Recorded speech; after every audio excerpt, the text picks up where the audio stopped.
शेतकरी मित्रांनो, Patel agro services या युट्यूब चॅनलला आपला सर्वांचा पुन्हा एकदा स्वागत। आपली जी श्रृंखला चालू होती की केळीवर येणारे रोग कोणकोणते, त्यात आपण बुरशीजन्य, जीवाणूजन्य आणि विषाणूजन्य असे 3 प्रकारचे रोग पाहिले होते। तर आपण बुरशीजन्य जो रोग आहे सिगाटोका आणि जे दुसरा अँथ्रॅक्नोस हे आपण पाहिले। जीवाणूजन्य म्हणजे आपण आर्विनिया रॉट बद्दल पण पाहिला। आता एक विषाणूजन्य रोग आहे, त्याला आपण म्हणतो सीएमव्ही। खूप खतरनाक रोग आहे आणि या रोगाने आपल्या भागात थैमान घातलेला आहे। या रोगामुळे केळी हे उपटून आपल्याला फेकून द्यावी लागते आणि जेणेकरून आपल्या शेतकरी मित्रांचा खूप आर्थिक नुकसान होऊन जातो। तर सर्वप्रथम जाणून घ्या की हे सीएमव्ही काय आहे। सीएमव्ही म्हणजे काय की कुकुंबर मोझॅइक व्हायरस, हा त्या व्हायरसचं नाव आहे। वेलवर्गीय पिकातून येणारा हा जो व्हायरस आहे। आता हा व्हायरस आपल्या पिकात येतो कसा, सर्वप्रथम आपण ते जाणून घेऊया। तर सीएमव्ही हे आपल्या भागात सर्वदूर आहे। सर्वदूर म्हणजे तो 1200 पेक्षा जास्त प्रजातीवर आपली उपजीविका निभवत असतो। आता 1200 जी प्रजाती आहे त्याच्यामधली एक प्रजाती केळी आहे, त्याच्यानंतर तुमचा कपाशी असू शकतं, मका असू शकतं किंवा आपल्या भागात येणारा जो गवत आहे मुख्यतः केना, त्या गवतावर सुद्धा ते त्याची उपजीविका निभवत असतो।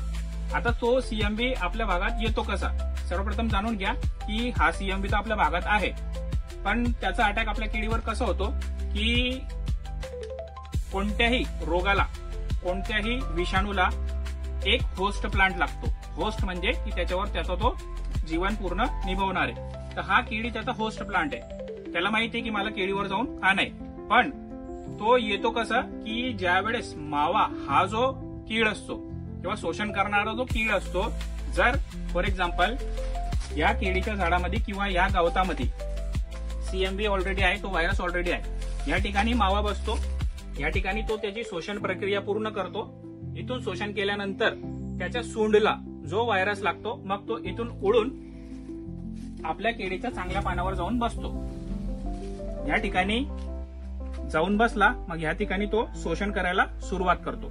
या ठिकाणी त्याने शोषण करायला सुरुवात केली की तो सर्वप्रथम त्याची सूंड, ज्या सूंडवर त्याने व्हायरस त्या ठिकाणावरून इकडे आणलेला आहे, तो चांगल्या पानामध्ये एंट्री करतो। इथून तो व्हायरस मग आपल्या स्टोमॅटामध्ये पानाच्या आतमध्ये एंट्री करतो आणि पसरायला सुरुवात होते।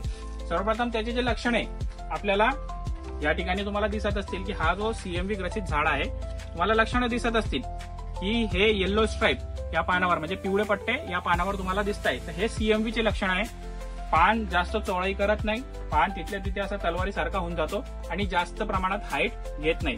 आता हा झाड शेतकरी मित्रांनी सुरुवातीलाच काढून फेकून द्यायला पाहिजे होता, पण हा राहू दिलेला झाड आहे। या बागेत तुम्हाला 5 ते 6 सीएमव्हीचे झाडं दिसत आहेत, तर हे ठेवायला नाही पाहिजे। सुरुवातीला दिसल्या क्षणी याला काढून फेकून देणं हे सगळ्यात जी सोपी पद्धत आहे।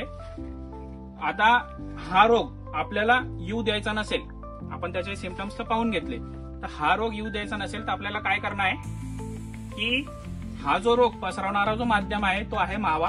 आपल्याला ज्या वेळेस मावा आपल्या वातावरणामध्ये जास्त येतो, ज्यावेळेस दमट वातावरण असतो आणि हॉट म्हणजे गरम वातावरण असतो, त्यावेळेस मावाची उत्पत्ती हे जास्त प्रमाणात होते।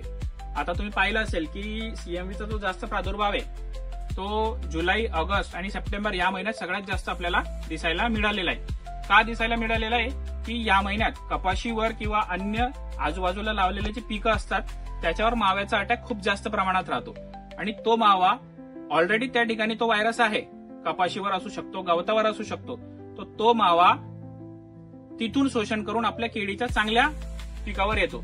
कोणता पीक ज्याची हाईट हे 2-2.5 फुटाच्या खाली असते, त्याचा जो कमकुवत पान असतो, आता कमकुवत पान म्हणजे सुरुवातीला काढलेला त्याने पोंगा, त्याच्यावर जाऊन तो मावा बसतो आणि तिथून आणून तो मावा व्हायरस इकडे टाकतो। तर सर्वप्रथम आपल्याला काय करणं आहे की आपल्या झाडाची रोगप्रतिकारक शक्ती वाढवणं आहे। रोगप्रतिकार शक्ती कशी वाढते की तुम्ही अन्नद्रव्यांचा जर व्यवस्थित समतोल ठेवला आणि सोबत त्याला पोटॅशिक फर्टिलायझर हे व्यवस्थित जर दिले तर त्याच्याने त्याची रोगप्रतिकारक शक्ती हे वाढणार। जो माध्यम त्याला इथं आणणार आहे तर त्या माध्यमासाठी आपल्याला सुरुवातीलाच फवारणी घेणं गरजेचं आहे। केळीच्या आजूबाजूला तुम्हाला नेट लावणं गरजेची आहे यावेळेस या वातावरणामध्ये।